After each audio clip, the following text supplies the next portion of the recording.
दोस्तों पर मैं रोज़ आपके लिए नए वीडियो लाता हूँ, लेकिन अभी तक वैसा रिस्पांस नहीं मिल रहा। बहुत लोग वीडियो देखते हैं पर सब्सक्राइब नहीं करते। आपका एक छोटा सा लाइक, सब्सक्राइब या कमेंट मेरे लिए बहुत बड़ी मोटिवेशन है। अगर वीडियो अच्छा लगे तो साथ ज़रूर दीजिए, और अगर कुछ अच्छा ना लगे तो कमेंट में बताइए, मैं ज़रूर सुधार करूँगा।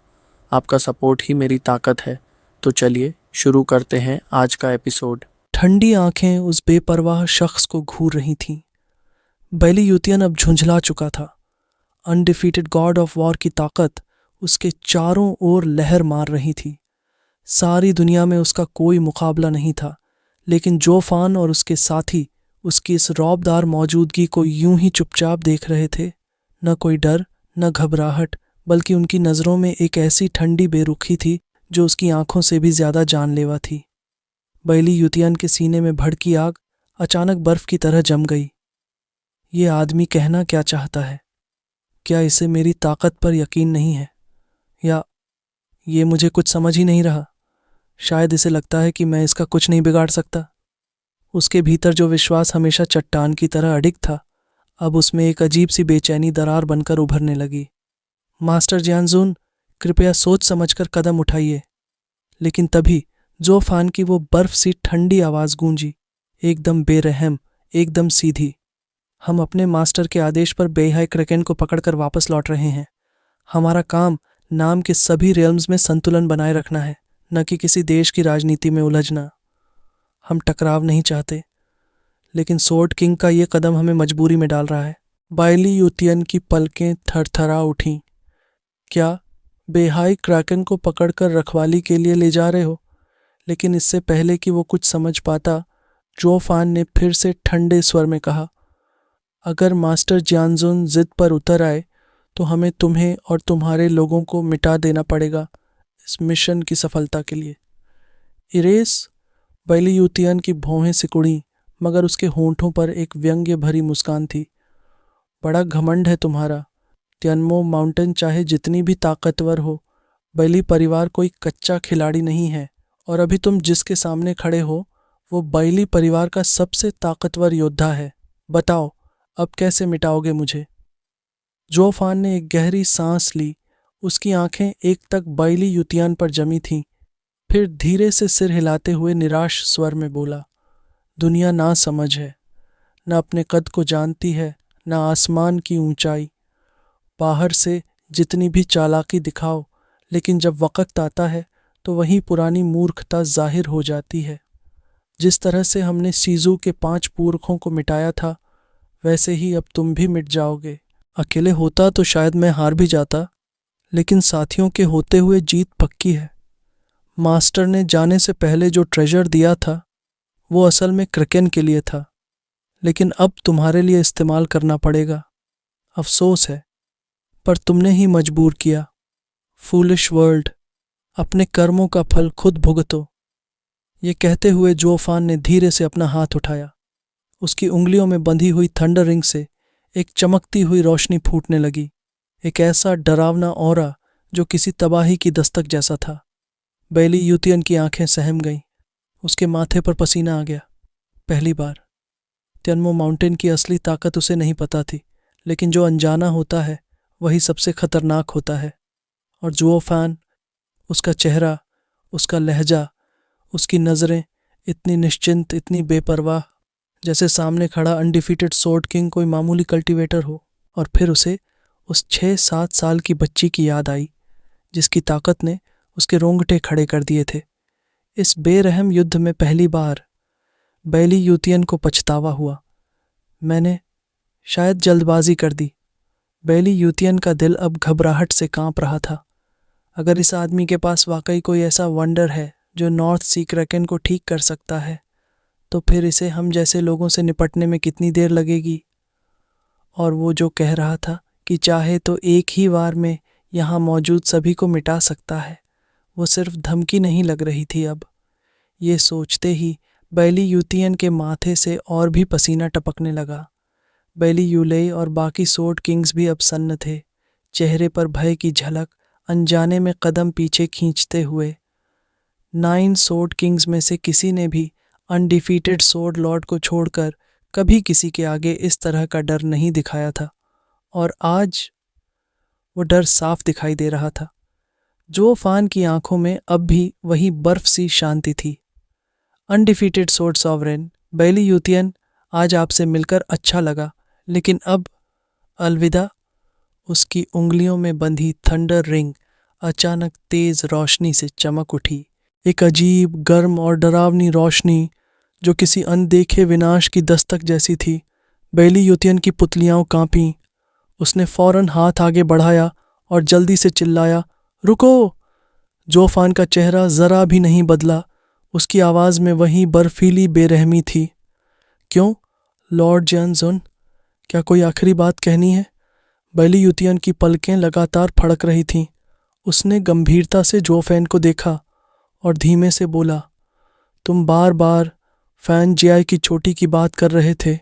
क्या वाकई गॉयुवन के ऊपर भी कोई रेल्म है इस दुनिया में?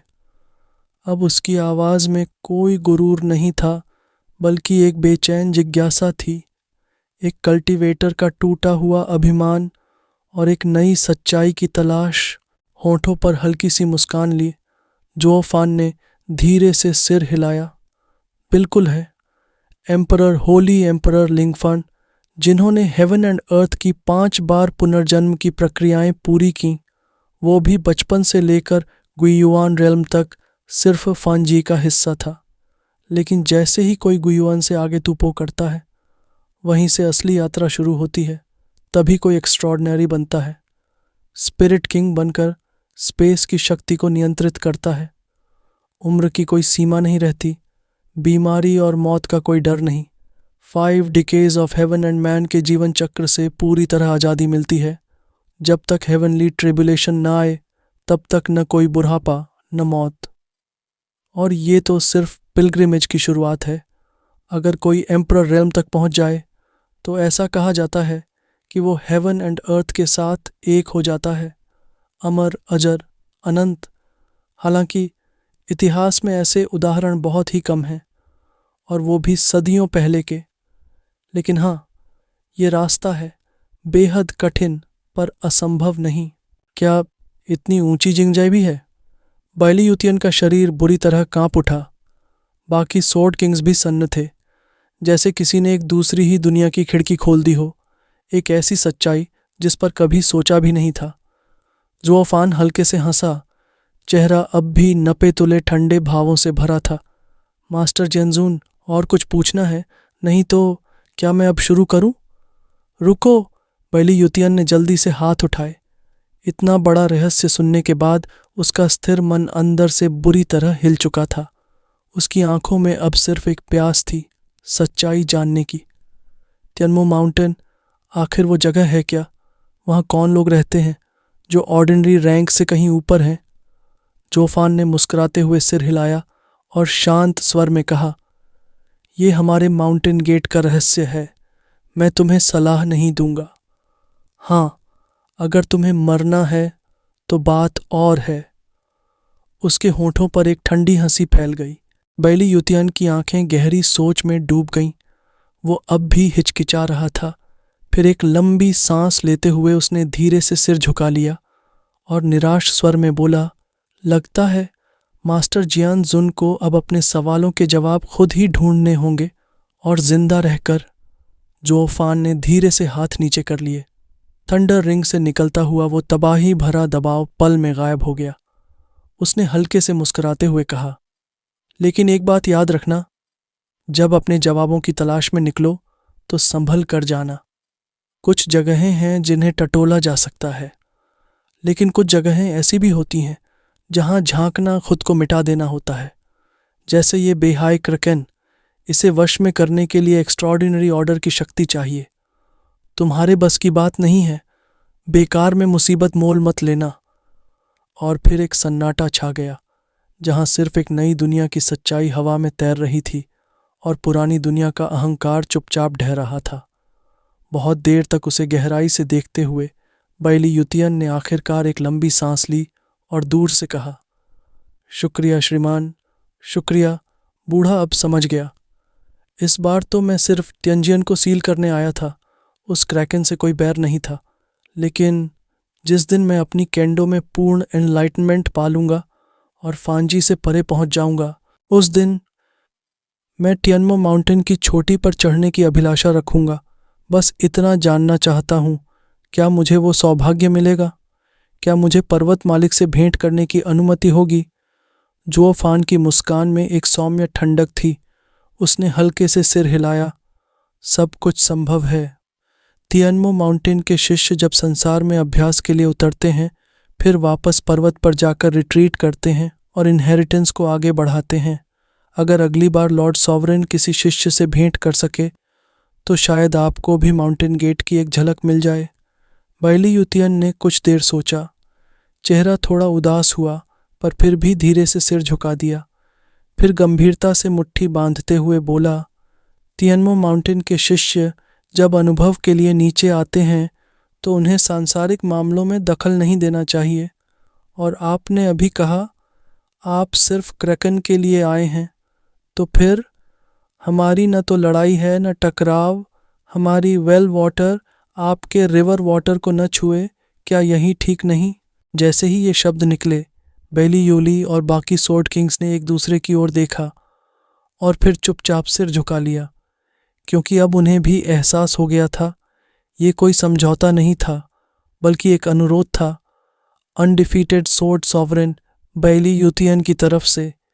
इतिहास में पहली बार एक ऐसा योद्धा जो कभी अपने घमंड में किसी को न झुकाता था, आज एक दूसरी दुनिया के शक्तिपुंज के आगे सिर झुका चुका था। बिल्कुल, जोफान के होंठों पर हल्की सी जीत की मुस्कान थी। तियनमो माउंटेन के शिष्य हमेशा लोक ही रहते हैं। सेक्युलर बैटल्स में दखल देना हमारी परंपरा नहीं है, इसलिए बेइजाऊ में इतनी हलचल होते हुए भी हम चुपचाप रहना चाहते हैं। तियनमो माउंटेन आखिरकार एक हिडन एंसेस्टर है।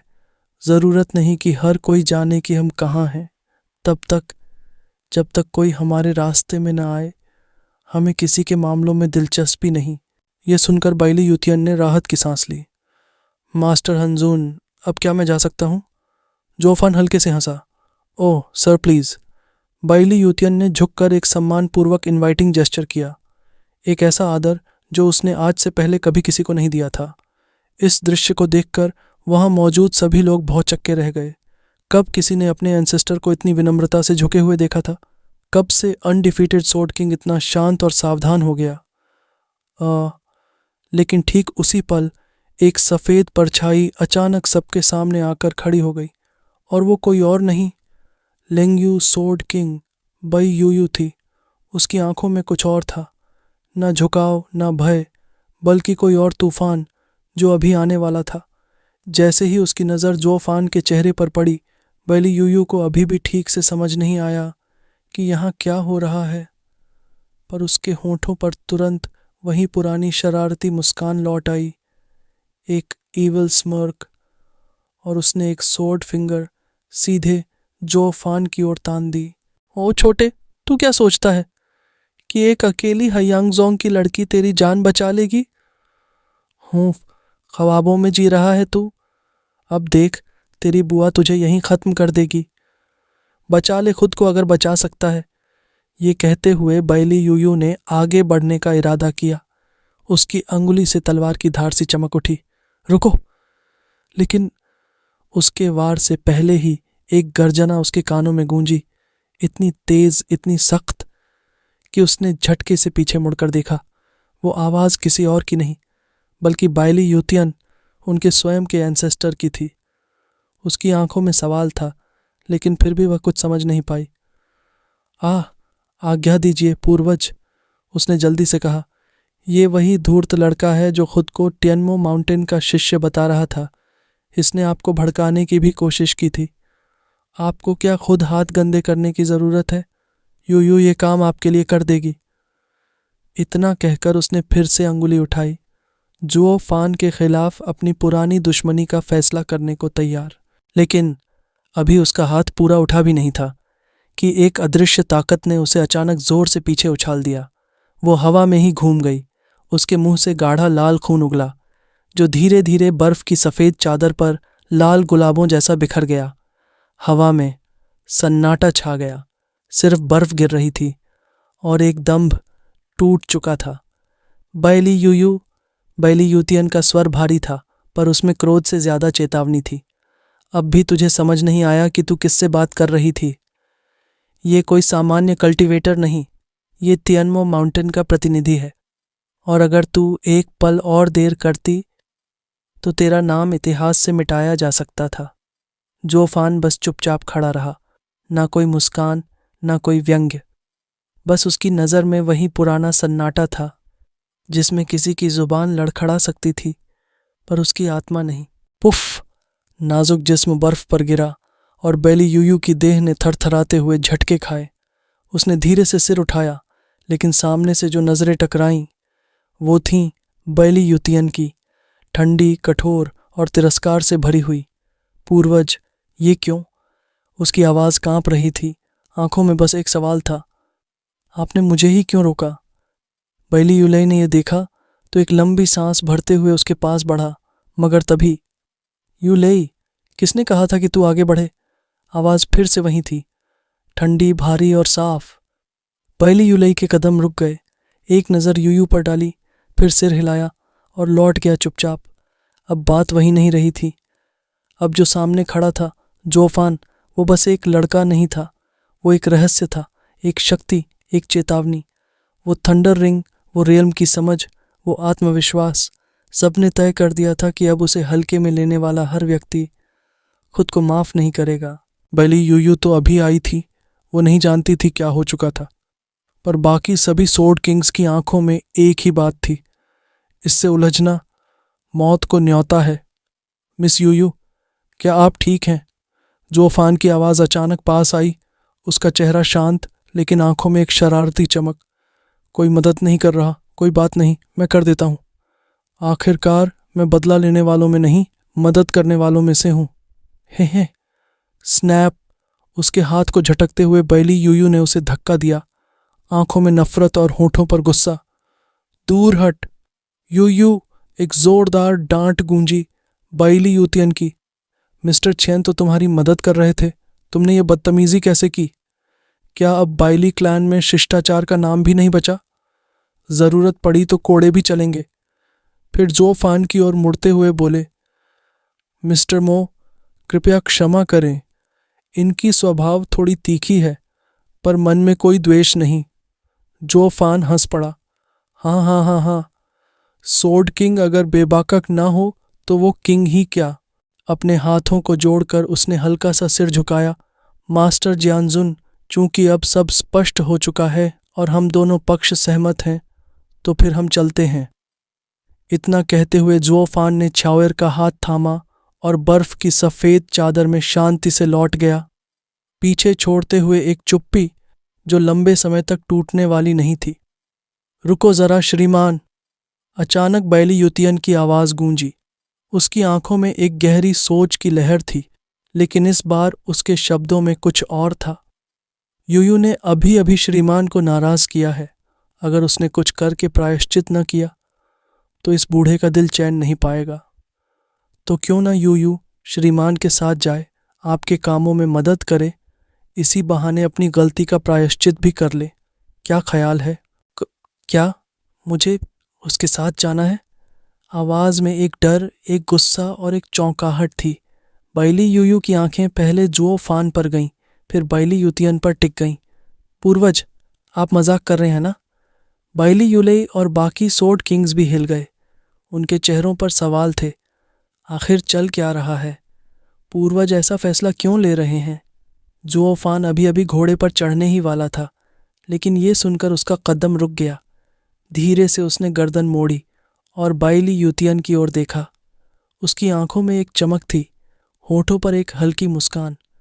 मास्टर जियानजुन, आपकी सद्भावना सर आंखों पर, लेकिन मैं अकेले चलने वाला व्यक्ति हूँ, एकदम फ्री, बंधनहीन। साथ में कोई हो तो मेरी चाल धीमी पड़ जाती है। और फिर एक सुप्रीम सोर्ड किंग मेरे जैसे साधारण से कल्टीवेटर के साथ। थोड़ा अजीब नहीं होगा? बैली यूतियन ने हल्के से हाथ हिलाया और गंभीरता से बोला, सर, कृपया मना मत कीजिए, ये इस बूढ़े का दिल है और आपसे विनती है। यूयू की ताकत इतनी है कि आपको कोई बोझ नहीं बनने देगी, और अगर वो खुद की भी रक्षा नहीं कर पाई तो फिर उसे सोर्ड किंग कहने का हक नहीं। जहाँ तक उसके ओहदे की बात है, मेरी नज़रों में आप उससे कहीं ज़्यादा ऊंचे हैं। कृपया मेरे दिल को ठुकराइए मत। जोफन की भौं हल्के से तनी। एक क्षण के लिए सोच में पड़ गया। ये तो ठीक नहीं लगेगा सर। बैली युतियन की आवाज़ इस बार कुछ धीमी थी, लेकिन हर लफ्ज़ दिल से निकला हुआ। अगर आपने मना किया तो ये बूढ़ा सच में शर्मिंदा हो जाएगा और शायद फिर कभी न चैन से सो पाए। ठंडी हवा चल रही थी, बर्फ की परतें ज़मीन पर जमी थीं और इन शब्दों के बीच एक अनकही डोर बन रही थी। अब यह सिर्फ एक प्रस्ताव नहीं था, ये एक वादा था, एक कर्ज था, एक अधूरी कड़ी जो शायद अब जुड़ने वाली थी। बैली युतियन ने हल्की सी नकली खींच दिखाते हुए ठंडी सांस भरी। अभी अभी तो हमने तय किया था कि एक दूसरे के मामलों में दखल नहीं देंगे, लेकिन अगर तुम मेरी इस विनती को ठुकरा दोगे तो समझो तुमने मेरी इज्जत को ठुकराया है। ये सीधी सीधी मेरी तौहीन है। अब ये एक मामूली विनती नहीं रही, ये एक तलवार की धार जैसा इशारा है। अगर मैंने सारी उम्र अपने मन की है तो क्या तुम भी अपनी जिद पर अड़े रह सकते हो? सोच लो जोफन, अगर मना किया तो अपने गुरु से क्या मुंह दिखाओगे? जोफन ने गहरी नज़र से उसकी ओर देखा, फिर हल्के से मुस्कराया। मास्टर जियानजून, आपकी ये काइंडनेस तो बड़ी ज़बरदस्त निकली। मतलब अब या तो मानो या फिर दुश्मनी सहो। हाँ, बैली युतियन ने बिना झिझके कहा। बिल्कुल यही मतलब है बूढ़े का। जोफर मुस्कराया, सिर हिलाया। ठीक है, फिर जब इतना जोर दे रहे हो तो मान लेता हूँ, आओ चलें। फिर वो घोड़े की तरफ मुड़ा। कोल्ड रेन सोर्ड किंग, तुम्हारा क्या सीन है? सवारी करोगी या पैदल पीछे पीछे आओगी? हर कोई वहीं थम सा गया, सांसें रुक गईं जैसे। बाइली यूयू ने एक अजीब टूटी सी नज़र डाली अपने पूर्वज की ओर। ये मेरे साथ क्या हो रहा है? बाइली यूलेई और बाकी सोर्ड किंग्स की आंखों में सवाल ही सवाल थे, पर सबसे ज़्यादा परेशानी में थे कारवां के guards. Cold rain sword king को साथ ले जाना ऐसा लग रहा था जैसे कोई थंडर सोर्ड उनके सिर पर लटका हो। जोफान बिना किसी परवाह के गाड़ी में बैठ गया। बाकी गार्ड्स भी जल्दी जल्दी पीछे हो लिए। बैली युतियन ने एक ठंडी नज़र डाली यूयू की ओर। अब भी क्या सोच रही हो? चलो, जोफैन के पीछे लगो, और याद रखना उसकी हर बात माननी है। अगर ज़रा भी मनमानी की तो ये बूढ़ा तुम्हें छोड़ेगा नहीं, समझी? बैली यूयू का चेहरा कांप गया। एक मोमेंट में किलर से फॉलोअर, ये कैसा उल्टा गेम है? पर जब आदेश पूर्वज का हो तो इनकार कौन कर सकता है? अंदर ही अंदर भले ही सुलग रही थी, फिर भी उसने कमर झुकाई, मुट्ठी बांधी और बोली, हुक्म का पालन होगा पूर्वज। यूयू तैयार है। और ये कहते ही बाइली यूयू ने भारी दिल से गाड़ी में कदम रखा। घोड़े की टापों के साथ कारवां फिर से चल पड़ा। बर्फ की सफ़ेद चादर में कहीं खो जाने पीछे खड़े बैली यूलेई धीरे धीरे बैली युतियन के पास आए। पूर्वज, यूयू को उस आदमी के साथ भेजने के पीछे कोई ख़ास मंशा है? उनकी आवाज़ में जिज्ञासा थी और जवाब एक रहस्य से भरा हुआ इंतज़ार। जवाब आगे जारी, पूर्वज की मंशा ये है कि वे देख सकें कि टियानमो माउंटेन की असली ताकत क्या है, और शायद अब उनका अगला लक्ष्य वही हो। यह वाक्य पल में ही सबको चौंका दिया। जब राजकुमार ने अपनी बात रखी, बैली युतियन ने थोड़ा सिर झुकाकर आकाश की ओर देखा, फिर गहरी सांस ली और कहा, अब मुझे राजकुमार के दिमाग की बात समझ आई। तब से लेकर अब तक मैंने अपने जीवन में सब कुछ किया, दूसरों की ताकत पर नज़र रखने के बजाय देश की सीमाओं को विस्तार देने की कोशिश की, और अब जो दुनिया के 5 राज्यों का एकीकरण नज़दीक था, तो अब मुझे आकाश की ओर चुनौती देने का वक्त आ गया है। लेकिन आकाश की हद क्या है, मुझे भी ये समझना मुश्किल हो गया है। पर अब मैंने सोचा था कि इस समय एक नई चुनौती सामने आ गई है।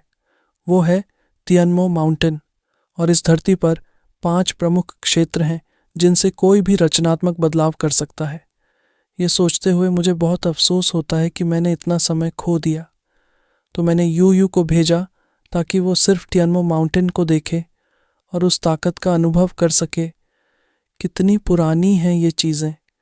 अगर पुराना आदमी फिर से चोटी पर पहुंचने में सफल हो जाता है तो मैं फिर से टियानमो माउंटेन जाऊंगा और 9 नेदर ओवरलॉर्ड के खिलाफ लड़ाई लड़ूंगा। जब भी और जहां भी मैं एक सच्चा अनडिफीटेड स्वॉर्ड्समैन बनूंगा। उनकी आंखों में एक खतरनाक चमक थी और मुट्ठी कसकर बंद हुई थी। इतनी बड़ी और ज़बरदस्त बातों का आभास केवल वे ही कर सकते थे जो जीवन को एक तलवार की तरह सीधा और निष्कलंक मानते थे। 4 बड़े रथ बर्फीले तूफान में तेजी से गुजर रहे थे। गाड़ी के साथ कुछ ताम झाम की आवाज़ थी, साथ में दर्जनों तीसरी श्रेणी के आत्मा जीवों के धुएं से निकलते हुए जो बर्फीली हवा में ठंडी सांसों के साथ खड़े हो गए थे। मगर रथ के अंदर कुछ गर्मी थी। गाड़ी के गार्ड्स धीरे धीरे बारी बारी से एक दूसरे को घूर रहे थे, लेकिन कोई भी सांस नहीं ले रहा था। बाइली यूयू गाड़ी में बैठी, बर्फ से घिरी, आंखों में एक अपमान की झलक लिए गार्ड्स को घूर रही थी। गहरे तिरस्कार के साथ उसकी आंखें चमक रही थीं। छियन परिवार को संदेश भेजो और फिर एक ब्लॉक टोकन प्राप्त करो ताकि इस यूयू लड़की के लिए एक सही पहचान स्थापित की जा सके। अचानक जुओ फान ने उनसे कहा, जिससे हर कोई चौकन्ना हो गया। आप सच में चाहते हैं? हाँ, लोग हमें फॉलो करना चाहते हैं। पहले कुछ मामलों में कोई समस्या नहीं थी, वह उन्हें टाल सकती थी, लेकिन जब हम उत्तर समुद्र तक पहुंचेंगे, हेमिंगजोंग को उसके साथ ही होना होगा। जुओ फान ने फिर गंभीरता से सबको देखा और हंसी के साथ कहा, अगर कोई सशक्त पहचान नहीं होगी तो क्या उसके परिवार की 5 घोड़े अलग कर देंगे? हालांकि वह तलवारों की साम्राज्ञी है, लेकिन अब उनके पास इस जगह पर केवल स्वॉर्ड किंग्स हैं। हा हा हा। सभी लोग एक दूसरे को चुपके से देख रहे थे, थोड़ा संकोच करते हुए, लेकिन इसके बावजूद उनका मन यह जानने के लिए उत्सुक था कि इस लड़की का असल मंतव्य क्या है। मुझे इसकी ज़रूरत नहीं है, बैली यूयू ने अपने आप को कड़ा करते हुए जवाब दिया। अगर ये मेरे पूर्वज का आदेश नहीं होता तो मैं इस समय तुम्हारे साथ रहने की सोच भी नहीं सकती थी। हमें हैयांगजोंग तक पहुंचते वक्त आराम से अपनी स्थिति को कंट्रोल कर सकती थी। जुओ फान ने उसे गहरी नज़र से देखा और हल्के से कहा, मैं जानता हूं तुम्हारी ताकत, पर अब तुम मेरे साथ हो। ये मेरा आदेश है और तुम्हें इसका पालन करना होगा। क्या? बाइली यूयू की आंखों में गुस्सा था, फिर भी उसने कठोरता से कहा, क्या मजाक कर रहे हो? जुओ फान ने फिर मुस्कुराकर कहा, अगर तुम नहीं चाहती तो तुम वापस जाकर अनडिफीटेड स्वॉर्ड मास्टर से कह दो कि मुझे तुम्हारी ज़रूरत नहीं है। तुम्हारे जैसे बेवफा नायक मुझे नहीं चाहिए। रथ के अंदर सब लोग अचानक कांप गए, उनके दिल में हलचल मच गई। क्या ये लड़की उन्हें सचमुच मार डालेगी? उनकी आंखों में डर था, लेकिन वही भय उनकी कमजोरी पर सटीक निशाना साध चुका था। बाइली यूयू ने बहुत देर तक गहरी नज़र से जो फैन को देखा, उसकी ज़बान कसते हुए, लेकिन अंत में वह सिर्फ एक गहरी सांस लेते हुए बोली, जो चाहो करो, अब मैं तुम्हारे आदेशों का पालन करूंगी। हुम्फ। जो फान ने मुस्कुराकर कहा, तुम ठीक कर रही हो। उसके चेहरे पर हल्की संतुष्टि की लहर दौड़ी।